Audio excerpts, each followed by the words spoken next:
আপনারা জানেন যে 1 ফেব্রুয়ারি থেকে কারখানা বন্ধের ঘোষণা দিয়েছে বাংলাদেশ টেক্সটাইল মিলস অ্যাসোসিয়েশন বা বিটিএমএ। এই ঘোষণাটি কোনো সাধারণ লকডাউন নয়, বরং শিল্পের গভীরে ব্যাপক সংকট এবং অমীমাংসিত কিছু দাবির ফল। ইউনূস সরকার এই ঘোষণাকে আদৌ গুরুত্ব দিয়ে দেখছে এমন কোনো খবর নেই। এর অর্থ সরকার বিষয়টি আদৌ আমল দিচ্ছে না। অথচ এই ঘোষণা অনুযায়ী কারখানাগুলো বন্ধ হলে বাংলাদেশ কোন অন্ধকারে গিয়ে পড়বে তা একটি পরিসংখ্যানের দিকে তাকালেই স্পষ্ট হয়। টেক্সটাইল ও পোশাক খাতে সরাসরি 25 থেকে 40 লাখ মানুষ কাজ করে, যার 60%ই নারী, এবং পরোক্ষভাবে এর সঙ্গে জড়িত প্রায় 1 কোটি মানুষ। কারখানা বন্ধ হলে এই বিশাল শ্রমিক গোষ্ঠী বেকার বা বেতনহীন হয়ে পড়তে পারে। দ্বিতীয়ত, মুখ থুবড়ে পড়বে বাংলাদেশের অর্থনীতি। পোশাক খাত মানে রেডিমেড পোশাক খাতে বাংলাদেশের রপ্তানি আয়ের প্রায় 85% যোগান দেয় এই পোশাক শিল্প। এই ঘোষণা কার্যকর হলে অর্থনীতির ওপর ভয়াবহ প্রভাব পড়তে পারে।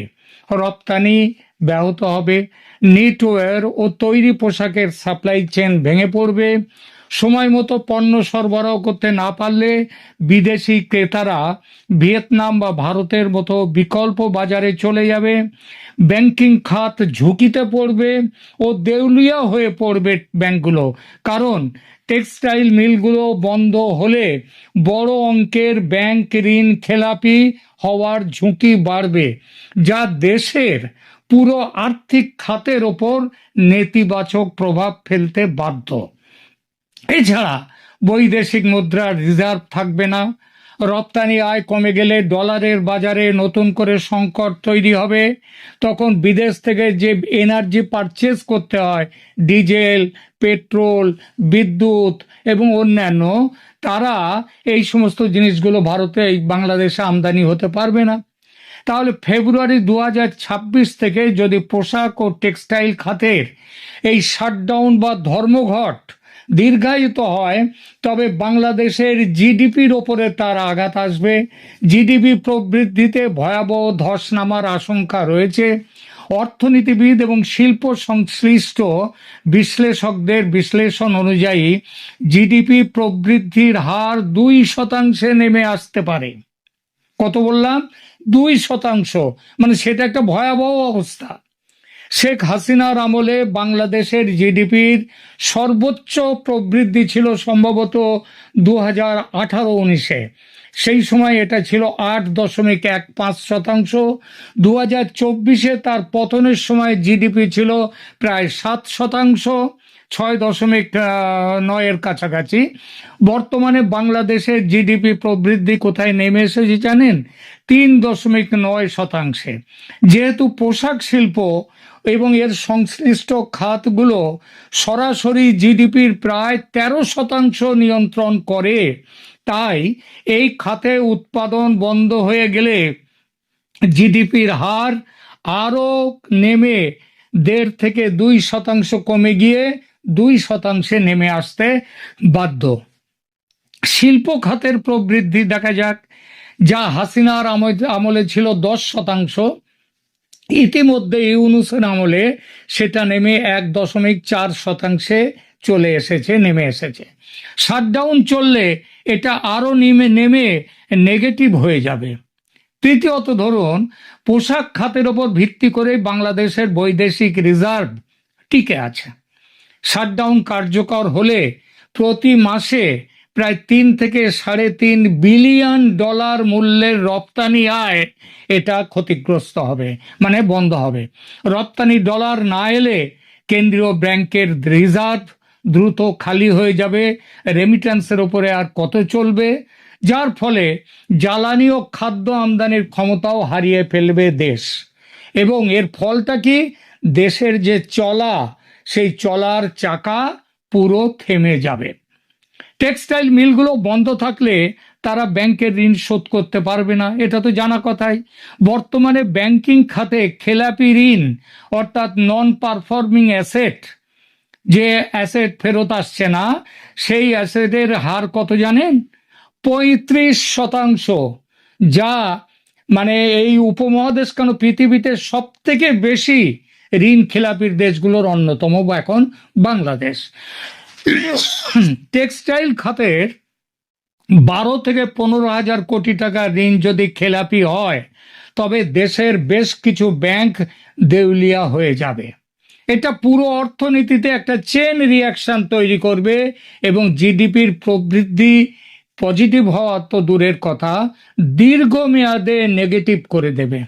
কারখানা বন্ধ হওয়া মানে প্রায় 25 থেকে 44 লাখ শ্রমিকের আয় বন্ধ হওয়া।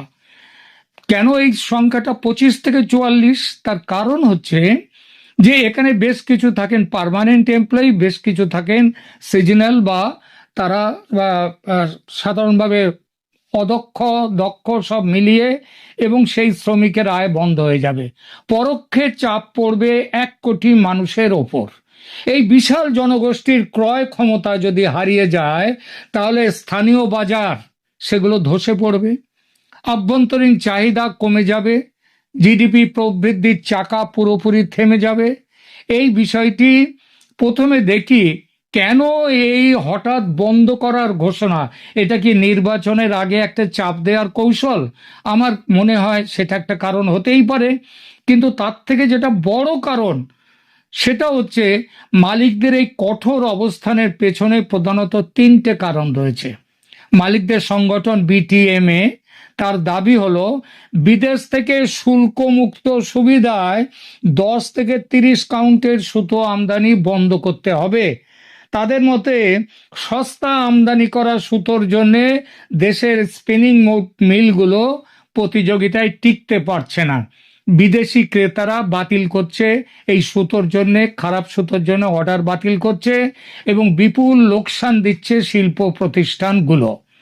দ্বিতীয়ত, মিল মালিকদের দাবি গত কয়েক মাসে টেক্সটাইল খাতে 12,000 থেকে 15,000 কোটি টাকার ক্ষতি তাদের সহ্য করতে হয়েছে। তারা ব্যাংকের ঋণ পরিশোধ করতে পারছেন না, এমনকি অনেক কারখানা তাদের যা ক্ষমতা সেই ক্ষমতার 50% সক্ষমতা নিয়েও চলতে পারছে না। এবং তৃতীয়ত, জ্বালানি ও নীতি এর যে সহায়তা ব্যাংক কারখানাগুলো পাওয়ার কথা সরকারের কাছ থেকে, সেটা পাচ্ছে না। গ্যাস সংকটের কারণে উৎপাদন ব্যাহত হচ্ছে এবং সরকারের কাছ থেকে কোনো রকম সহায়তা না পাওয়ার অভিযোগ তুলছেন মালিকরা। এই বিটিএম এর সভাপতি শওকত আজিজ রাসেলের মতে এটি কোনো হুমকি নয়, বরং সামর্থ্যের অভাবে কারখানা সচল রাখা অসম্ভব হয়ে পড়েছে বলে তারা এই ঘোষণা দিতে বাধ্য হয়েছেন। বিষয়টি নিয়ে সরকারের যে আদৌ কোনো হুঁশ আছে তা মনে হয় না। একটা দেশের সরকার যে কতটা কাণ্ডজ্ঞানহীন বা দায়িত্ব জ্ঞান শূন্য হতে পারে, সেটা অর্থনীতির অধ্যাপক তথা শান্তির নোবেল জয়ী মোহাম্মদ ইউনূসের শাসন দেখার আগে কল্পনায় আনা যেত না। শেখ হাসিনার হাতে গড়া উন্নতির পথে দৌড়ে চলা একটা দেশকে এত দ্রুত যে অবনতির অতলান্ত খাদের কিনারে নিয়ে আসা যায়, কিনারে আসা কেন, এখন তো খাদে ফেলেই দেয়া হয়ে গেছে, সেটা জানার জন্য ভবিষ্যতের শিক্ষার্থীরা কিভাবে এমন একটা পারফরম্যান্স দিল ইউনূস সাহেব, তো সেটা শিখবার জন্য ভবিষ্যতের শিক্ষার্থীরা ইউনূসের শাসনকালকে কেস স্টাডি হিসেবে দেখবে। আসন্ন নির্বাচনে এর কি প্রভাব সেটা নিয়ে এখানে একটা বলার কথা একটুখানি ছুঁয়ে গেছিলাম। দেখুন, নির্বাচনের ঠিক 11 দিন আগে এমন ধর্মঘট বা বন্ধের ঘোষণা রাজনৈতিক অস্থিরতা তৈরি করবে, এটা জানা কথা। আর বাংলাদেশের অর্থনীতির ওপরে তো প্রতিক্রিয়া দেখবার আগে কি প্রতিক্রিয়া সেটা আরো অনেক ব্যাপার আছে এই বিষয়ে বলবার জন্যে।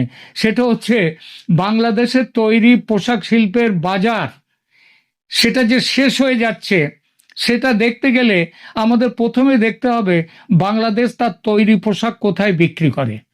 আমেরিকায় 20% ট্যারিফ দেয়, আর অন্যান্য দেশের ক্ষেত্রে এর পরিমাণটা কত?